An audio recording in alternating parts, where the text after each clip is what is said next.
when I graduated, I was in the specialized honors marketing side. And I'm like, the only thing I'm going to do is become an advertising exec and join this sort of path. That didn't happen. So at that time, I think I spent most of the summer looking for a job, wasn't finding anything in that marketing or advertising sector. And then that's kind of when some of the things I used to do outside of just like school and outside of like work was getting involved in like the community and like getting involved in different associations. And kind of through that, I started talking to a few people. And really, a few of them are like, I know you really want to do marketing, but why don't you also look at some other options? I got lucky and I got introduced to a manager who was in the banks.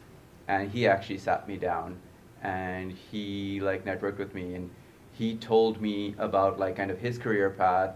He said, listen, I want you to talk to a few people. I've seen kind of some of the stuff you've done, because networking isn't just networking and going saying hi to somebody. They have to see your worth for them to push you forward. So he actually put me in touch through an interview, and me being naive and stupid really, after the interview is done, I straight up told the person who I was talking to, is like, yeah, but I really want to get into marketing. She sat me down and went, listen, this is my career path. She was a regional vice president. I didn't know that walking into the interview, big mistake. She sat me down and said, look, I'm a regional vice president right now. I started off in the branches. I moved to operations. I did marketing for about 5-6 years, but you know, working in the bank gives you kind of all those opportunities to kind of grow and build yourself. And that kind of what started me. So it's really that mentorship and that networking. And I think a lot of people will kind of see the value in that as long as it's done correctly. My story is a little bit different because when I came to university, I was already working full time. So I was like an adult coming back to school and sitting in with young people such as yourselves back then, right? So I was a full-time person. I had the career experience, and I was in school with younger people and sort of getting the benefits of both worlds, because I'm learning from the young and I can bring the experience from the work side. So I had those two going for me. But the best part of my experience was that my employer paid for my schooling. And so some people, when you're at school, a lot of people say, you know what, I don't like the banks. I don't want to work for the banks. But the banks are a very good stepping stone, because sometimes they don't pay as well as larger other private companies, but their benefits are great, and most of them have the tuition where they pay for your tuition. So that's a very good piece of the pie, because tuition is getting more and more expensive every day, and it's very hard for some people to get to that education. So, and as my colleague said here, starting in the banks, it's such a vast field, because there's so many avenues that you can take. Any career path that you think of, there is a way that you can get to it by joining one of the big banks. And it's from finance to marketing to operations, for anything. I have done so many different things in the bank. I started off as a teller way back then, and I ended up in my last role as an account manager, whereby I was underwriting loans and mortgages. And then I left that and went into contract role. So now I'm more flexible, and that's why I'm able to come and see you today. Because I sort of, on contract, I can work for 6 months, take off, work for 6 months, take off, that sort of thing. So banking gives you that flexibility. So I want you to think about it when you're thinking about places to work. My first job in second year of my undergrad was at Popeyes at York Lanes. I spent summer there. Then for 2 years I was working in Scott Library, sitting on the circulation desk stamping books for students. So did that give me a lot of experience? Yes, it's literally in a way you look at it. At Popeyes, yeah, you can say I was a cashier, but it's really I'm looking how to learn about the inventory management or how to look into cash management. You learn about different skills. So it's totally about what kind of lens you put into the job you're working. So no job is too small. After I graduated in '09, so that was a big recession. And I was a finance major as well. And like everybody else, I want to go into banking. I was knocking on all doors. I was trying my network. Nothing worked out for me in banking, and I think I was happy where I ended up landing into. So I got an internship at Siemens. I was working in the strategy group, and I'll 100% agree with all panelists. That was the first and the last job I get just by applying online. After that, every job I moved into is through networking. So within Siemens, I changed 2 different roles. It's about the network. It's about you do the good quality job work. Seniors will see it. Leadership will see it. They will give you opportunity. From strategy, I moved into risk management. It's a brand new field. From finance to risk management, nobody thinks about it, but it's an enterprise risk management is a new field at that time. I went to internal audit for a bit as well. That was an interesting experience after that as well. Then I was like, should I do my CGA or CMA? And then I think it's about the mentors. If you have right mentors in place and if you have right guidance, you can make some intelligent decisions. So I worked with my VP. He told me that, do you enjoy risk management or do you enjoy internal audit? Because I was part of that internal audit group. So I was like, I hate internal audit. It's not my thing. It's like, I cannot review all these processes, 30 procedures. It's like, then don't go for CMA, go for something else. Initially, when I graduated, I wanted to do CFA and I wanted to go into banking. I never ended up into the banking. So my mentor told me that, what's you going to do with the CFA if you are not into banking? So that's why the track keeps changing throughout the time period. And then I was like, maybe MBA is the right fit for me and it can open more doors for you. One thing which I would probably change if I put myself in these seats right now is that if I have opened up my mind more when I was looking for jobs. I spent 9 months, tried hard to get into the banking, and I was pretty narrow, focused down. I think at undergrad stage, I'll keep my mind open. I will pick up on different avenues because you never know what you're going to like. There's so many different fields out there, from compliance to change management to marketing, and you haven't experienced any of those fields, you might end up liking it. So my adventure started a long time ago. So I graduated after 4 years of intense business school in 1984. I came out into a recession. At that time, coming out into a recession was a big deal. Now, frankly, whenever we graduate, it's like we're coming out into a recession.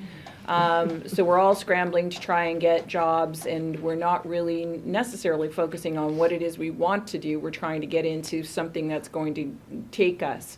And that's not a bad start. I mean, I think all the folks here have talked about having a desire and wanting to see it come to fruition, and then ending up a little left of center and still finding their ways to the things they wanted to do. And it's not really different for me at that time. I wanted to come out and work for Ogilvy and Mather, which was a major advertising firm at the time. And I put all my eggs in that basket, and I was one of 3 finalists, and a friend of mine actually got the job.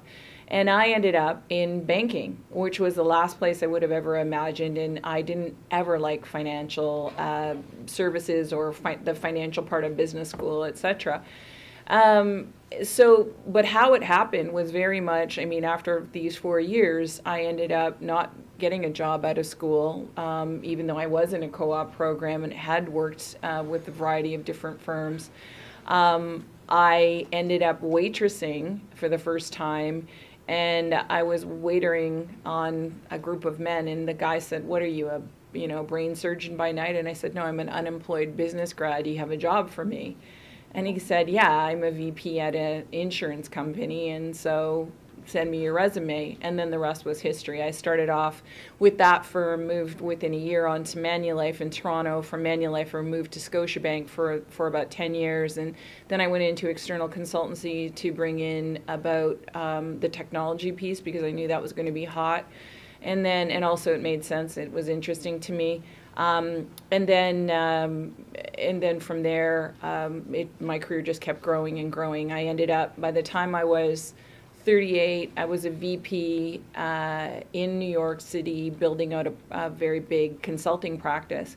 So, it started in the beginning with me being a waitress, trying to find a job after a very long time. And at that point, you found jobs through the paper and all that sort of thing.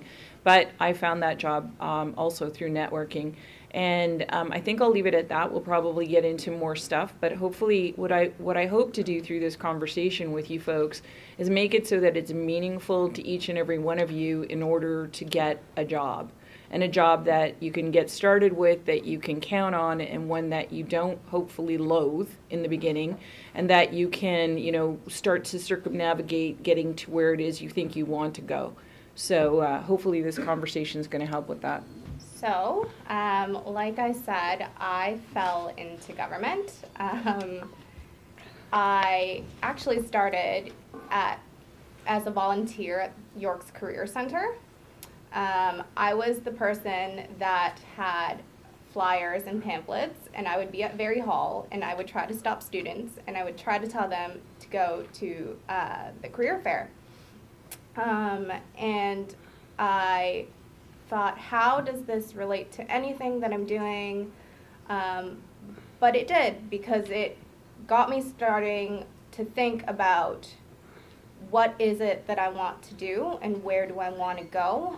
That's not something that some students typically think of. I admire you guys for being here because I was not one of those students that sat in these seats until probably around my latter half of school. So when I came out of it, I thought I knew what I wanted to do. I thought I wanted to go into advertising. And I was looking at all these marketing firms, and I was like, it was like tossing darts at a wall, because I was tossing resumes out everywhere. But I ended up working in government, which was the last place that I thought I'd be, as an administrative assistant to a deputy minister. And that led to being an appointments coordinator for another deputy minister. And I thought, how could I translate any of these skills to a job that I wanted to do? But it was the time management, it was the organization piece, it was understanding executive needs and listening in on conversations and really getting to know what they wanted, what they expected from the work that they were receiving. And it also helped me build relationships with people that I might not have met going a different route.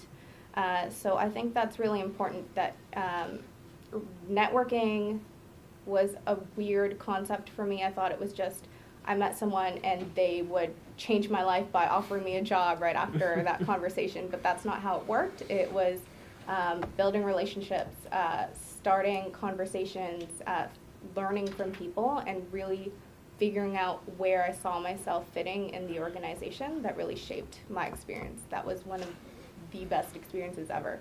So long story short, networking helped me kind of figure out where I wanted to be, and that was probably the best experience that I've had, but we'll get more into that later. Definitely the first step, all of you coming to this session is a great first step in your careers, okay? The one mistake I made when I was in undergraduate school was not going to any sort of networking programs or any sort of workshops that the school offered. And I was always one of those students that I did great in school and said to myself, I'll just get a job afterwards. I don't want to worry as much during the summer, worry about proper internships, so on and so forth. And then that's when I was stuck in the pickle of not having a job that I really wanted. So beyond just networking though, you know, when the school offers you stuff like resume building, communication workshops, those are going to be vital in your career.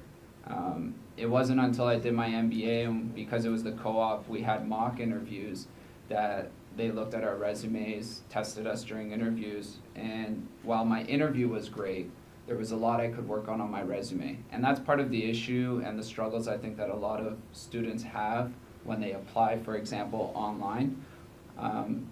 The resume isn't where it needs to be.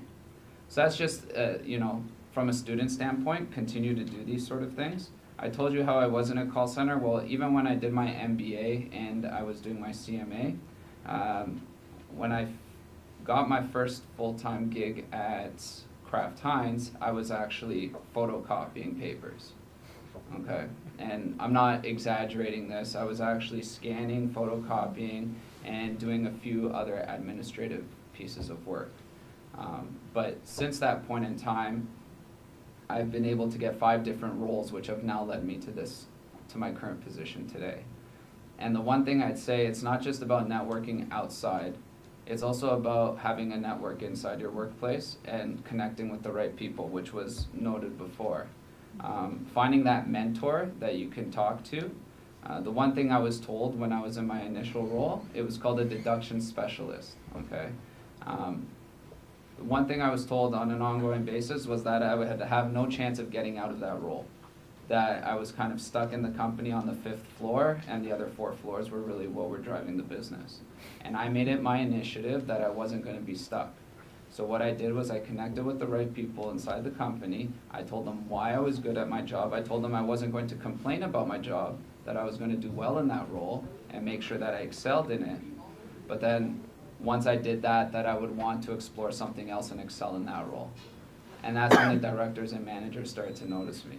And then that's when I moved from a deduction specialist into risk management, into a senior analyst on the Sobeys team, to a manager on the Sobeys team, to now corporate sales and strategy. So a lot of different pieces I touched on. So beyond the networking outside, network inside, and take advantage of the resources that you have available to you, because you may think that you're there, but there's always something that you can improve on, because if you're satisfied with the status quo, you'll never push yourself to do more. Lots of great points that came out of that conversation. To summarize, stepping outside of your comfort zone, keeping your options open. I think every single person emphasized networking, and our next question is going to focus on that a little bit more. But really, truly, round of applause to all of you guys for actually coming to this event and having this opportunity and giving yourself the opportunity to build your network even further.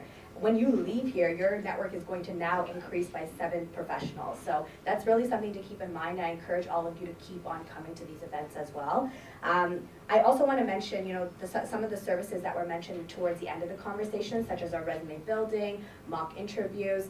The Career Center is there to provide you with that one-on-one support. You may be a stellar student, you may have all the right skill sets, but just as was mentioned, if your resume is not showing that, if your interview is not proving that, then unfortunately it's going to become harder to actually get that dream job. So take advantage of the services that are available to you. You guys all pay into these services. So sign up for the workshops, sign up for the one-on-one appointments, and if you have any questions about that, definitely come see me. A couple of other things that were mentioned throughout the conversation as well were things such as on-campus jobs. Jobs that, again, perhaps don't seem as relatable, but are bringing you all of these soft skills that employers are looking for. Many times, in employers' point of view, those technical skills, they can train you on those. But those soft skills, like working in a team and communicating, problem solving, those are all soft skills that employers need and they look for in students and especially new graduates. So keep in mind of not only how you can learn these skills, but how you can also market them to employers for your ideal jobs. So the next question is going to be more so about networking. Now, a lot of you mentioned the role that networking actually played in your own career journey. I think one of the things that students always bring up is a couple of things. One is the fear of networking, right? So that fear of the unknown. Do I have to go to a networking event? Do I have to put myself out there in that way? And I think the other thing is, those do's and don'ts, the things that they don't consider of what perhaps some pet peeves are of yours when students reach out to you in particular, or stories that you've heard. Really just tips on how to make the best out of the situation and how to network in the most effective way possible. Okay, so in terms of how to network, first step is doing things like this, okay? Anytime you have an opportunity to meet people from different industries and different roles, take advantage of that, because you'll learn what they do day in and day out, but also how they got to their careers to give you a different perspective on how you may see things panning out versus how they really do in reality. In terms of do's and don'ts, the one thing I would say is kind of like an interview. Kind of know what you want to discuss. Give a little bit of background about yourself, but what's the purpose of you having the discussion with this person? That's the idea. And one of my personal pet peeves, I don't know about anybody else, is don't try to be too. There's a difference between confidence and cockiness. Sometimes when you perceive yourself, present yourself in a more of a cocky fashion, it doesn't bode well with me. because I take that as arrogance a little bit. You know, be humble, be honest. You know, one of the things I tell the people at my work, especially a lot of new people who are coming in, who are just fresh graduates, is to ask the right questions, but to ask questions. Don't be scared to ask questions, because you'll never get the answer you're looking for.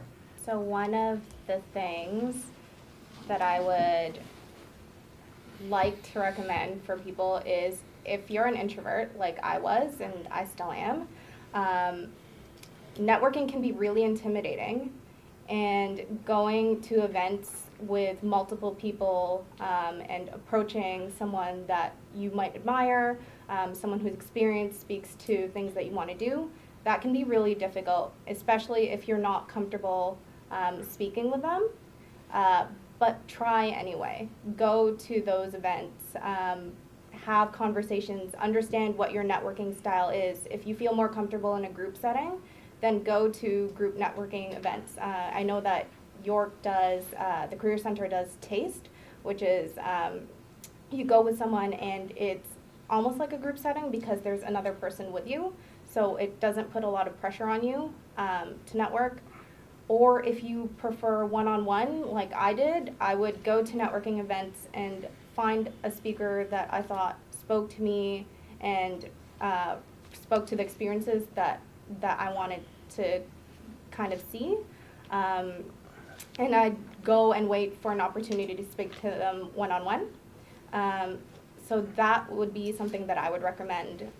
In terms of do's and don'ts, know why you're reaching out to someone. Have a clear idea of what it is you want to take away from that conversation. Know what you would be bringing to the table when they ask you who you are, what you want to do, what you're looking for, because those are things that would come up. Be genuine, be yourself. I tried so hard when I was networking to kind of fit what I thought they would want to see from someone, from a student. And I've found that that wasn't as genuine. So someone who's on the other side of the table is looking for you as a person, as opposed to what you think they're looking for. But be professional, respect their time, and respect yours as well. So I actually could write an essay or articles aplenty about networking, and I have. One of the things I think maybe is a good way to approach networking is not to think of it as networking, right? You have, from the time you were young, socialized with others. Whether you were in a school setting or you were in a training setting or any of the things that you've been in sports, been in music, been in any of these things, and that's all networking, right? So you have been associating with others with the notion of growing that relationship, with the notion of doing better in the music and in the sports or in the academia that you're in. And this is really not a whole lot different. So the other piece is many of us don't want to network because we think it's boring, or you're shy or whatever it is. But if you think about the times you haven't wanted to go out to, say, a party or any of these things, and somebody said, come on, and you go and you have a great time. There's a lot of avenues to have a great time. There are events out there with speakers, and the byproduct is to network. It is to socialize. It is to get to know people. And are you going to necessarily socialize to an end game job at that moment? No, but you're going to be mindful of meeting these people, of sharing your experience, and they will absolutely be inclined to have a conversation with you, a further conversation with you, and introduce you to the other people that you're trying to meet. So fundamentally, I think look at networking as socializing, as in something you can enjoy.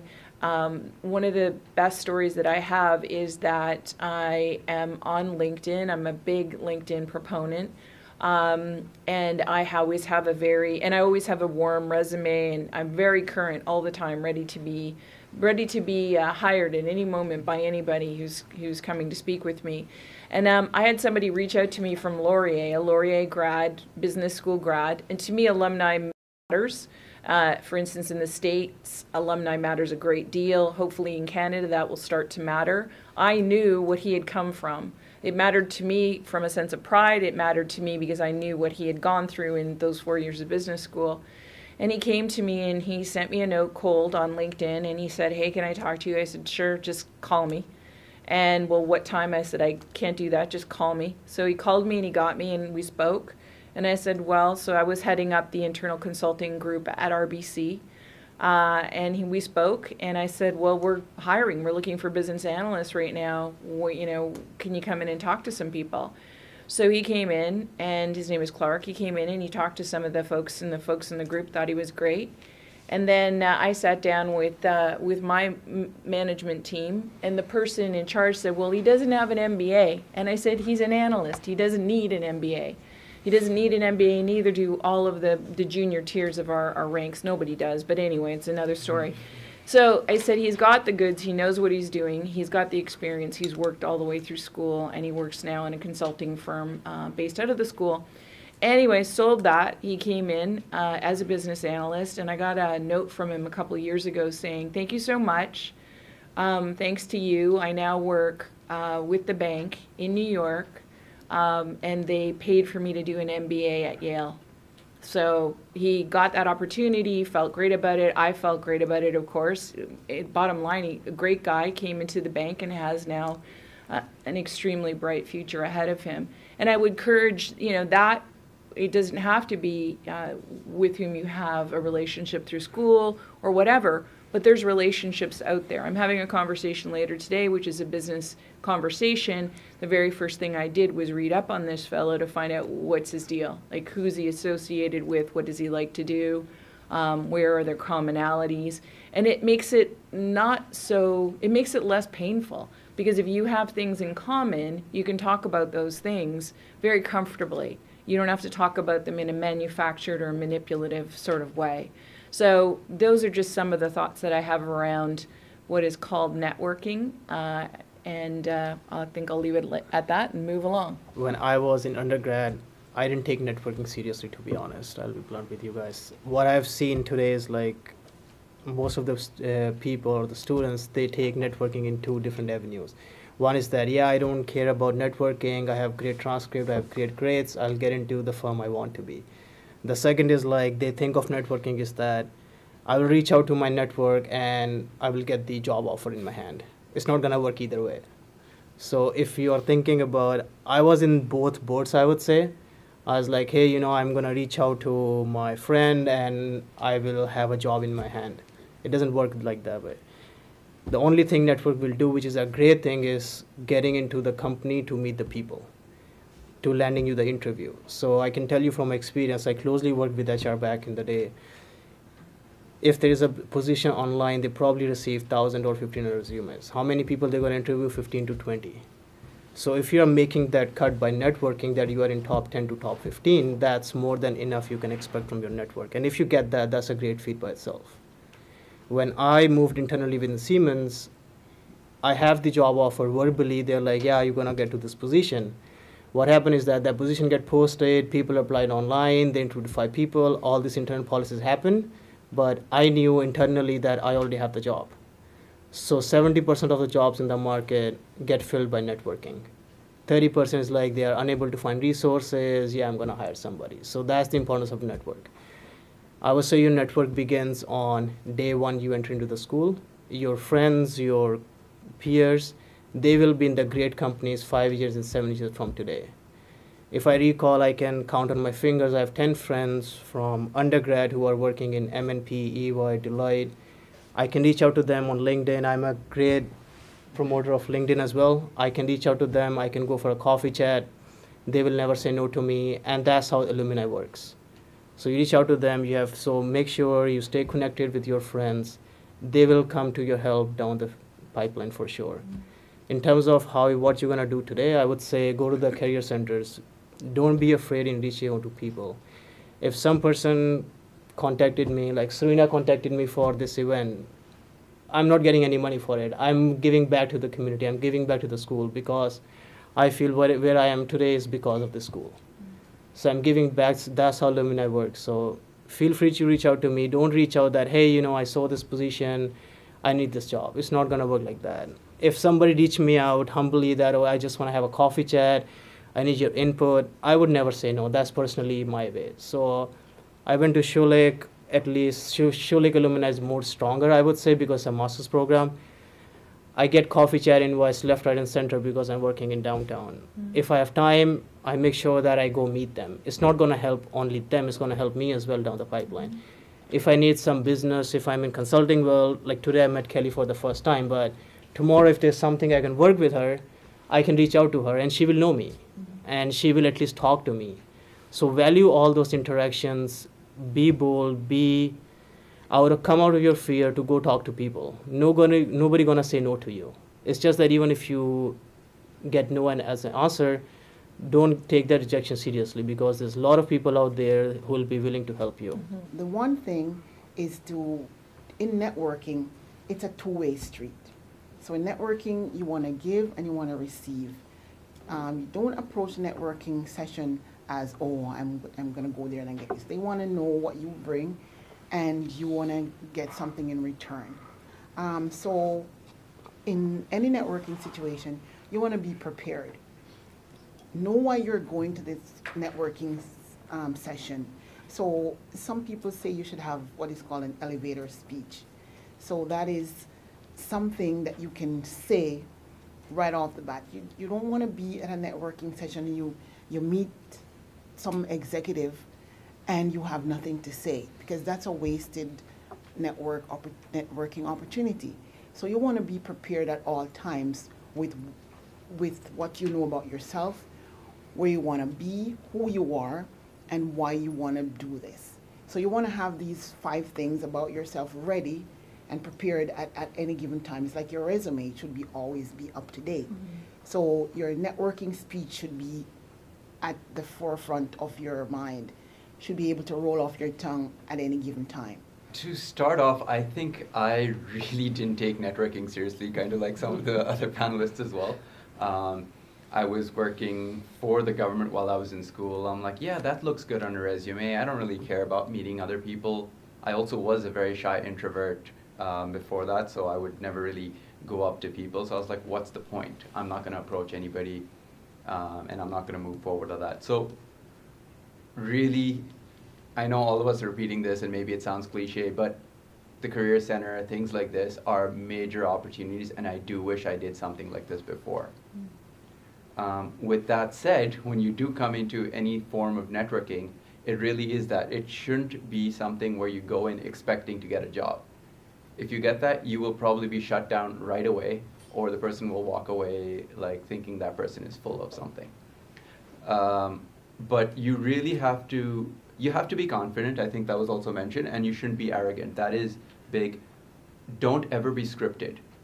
Whatever you do, you should know something about yourself, and what you should also look at doing is finding something about yourself to be different from everybody else.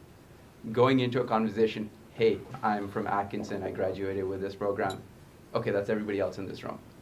What makes you different from everybody else?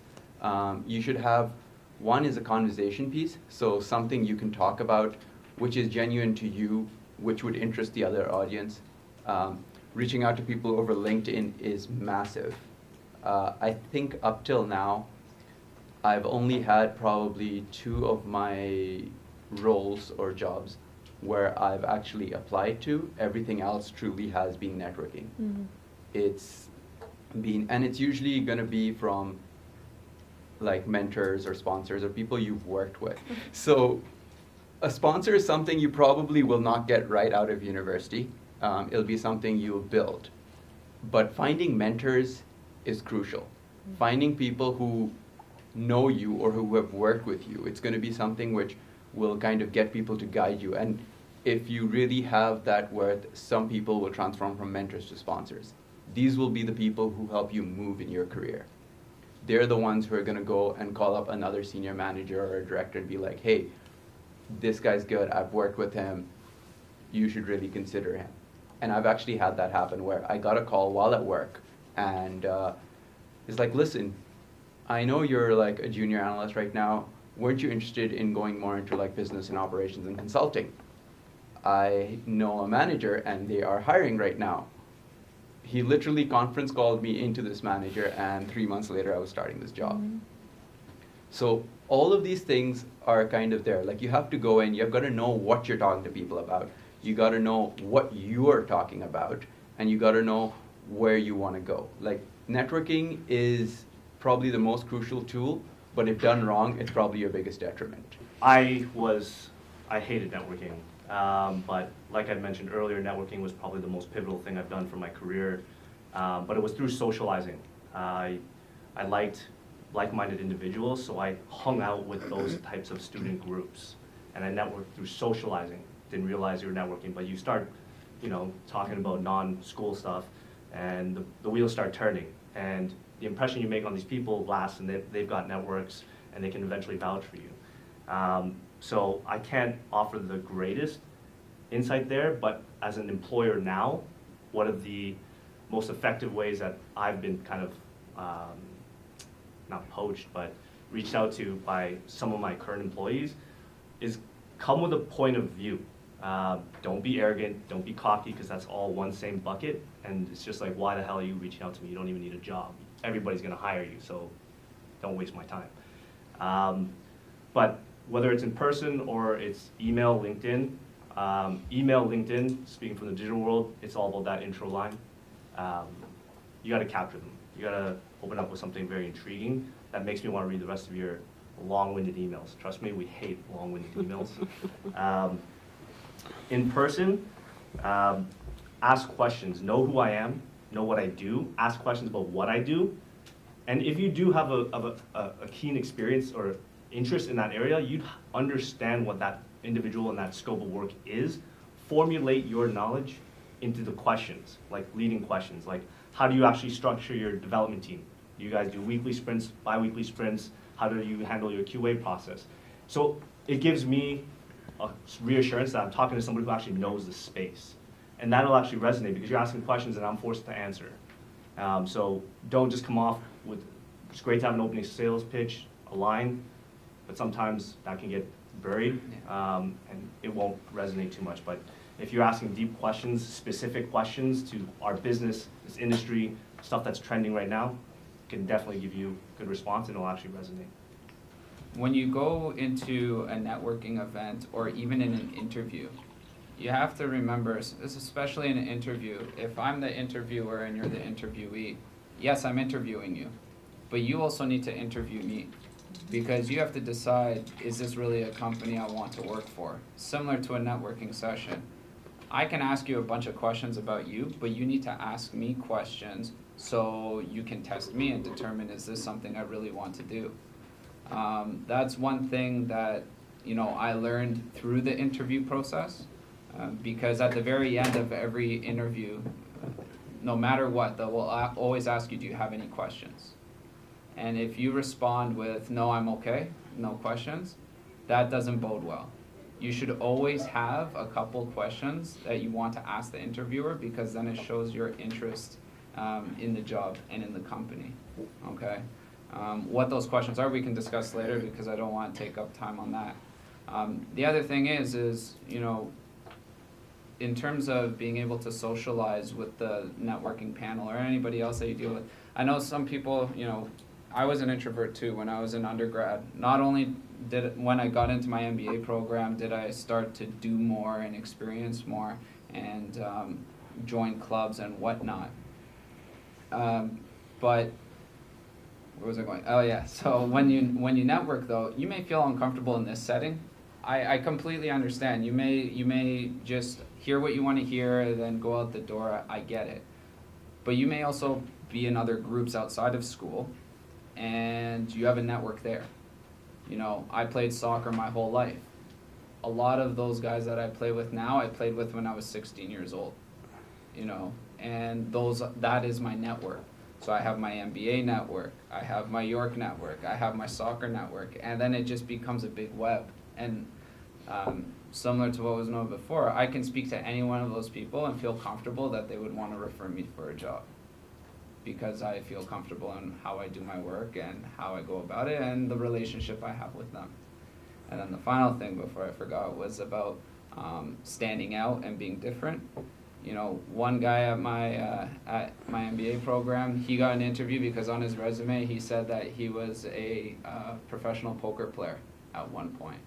So the things that you think don't catch people's attention will catch people's attention. And the reason they interviewed him was because of that. It stood out compared to all the other candidates. And you would think to yourself, well, why would I put that I'm a professional poker player on my resume when I'm trying to get a job at a bank or a consulting firm? Well, it stands out.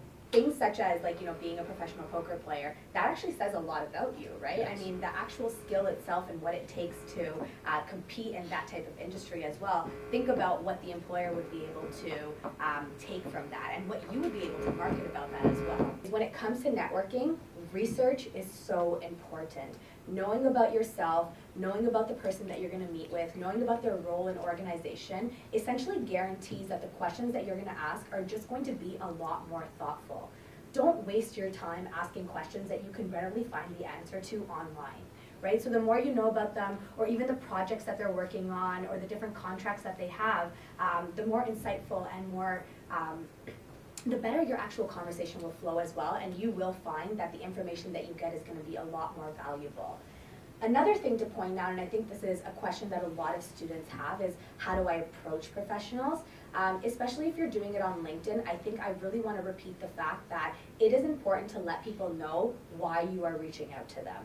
Many times when you reach out to them, if you make it very vague, they might resist to reply back to you because they're not sure about what you're asking for. Are you asking for a job? How long is it going to take? And what resources will come out of it?